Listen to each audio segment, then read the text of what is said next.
Mabuhay ka mag-charge sa atin yan.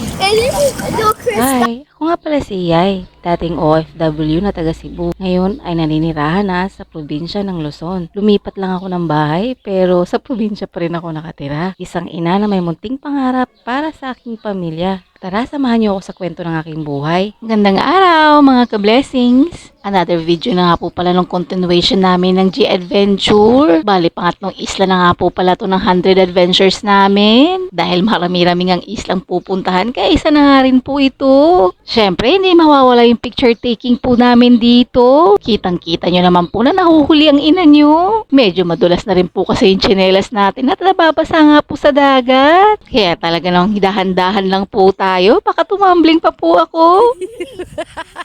Siyempre, after namin tignan dito yung isla, eto't nagsibalikan na rin po kami sa may cave. Saglit lang po talaga kami dito at nagpa-picture lang. Dahil against the light nga po pala tayo nung pabalik kami sa cave, kaya yan medyo madilim na po. Pabalik na po kasi kami sa bangka nito. Eto na nga't nakasakay na nga po ulit kami sa bangka. Tignan nyo naman po yung tsura ng mga bata. Medyo pagod na nga po sila at ninaantok na. Medyo tiis-tiis na nga lang po sila at pupunta na naman po kami sa isang isla. Bali dapat maglilibot-libot po muna kami dito sa islang to. Kaso napapagod na nga po ang mga bata.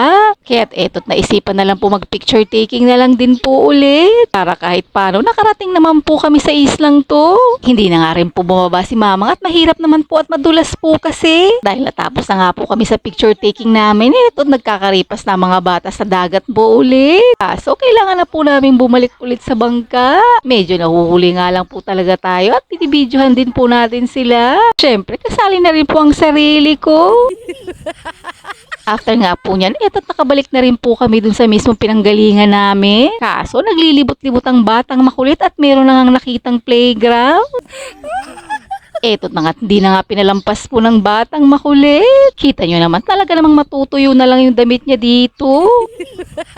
Paano ba naman po kasi mukha na naman pong unggoy ang batang makulit. Kaso parang walang paki ang batang makulit dahil kahit pinagsasabihan natin, wala po siyang naririnig sa atin. Eto na nga, pinaulit-ulit natin pinagsasabihan na mag-ingat siya at baka madulas po siya.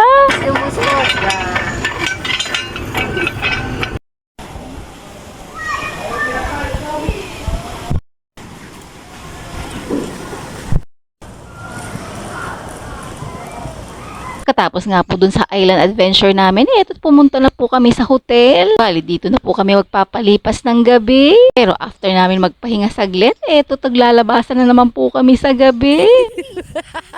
Paano ba naman po kasi may mga batang makukulit at gustong-gusto na pong lumangoy.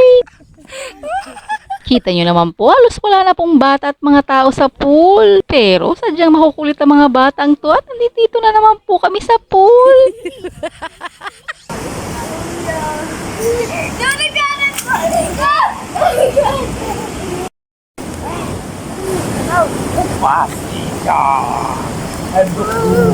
Hi, Jade. Wala.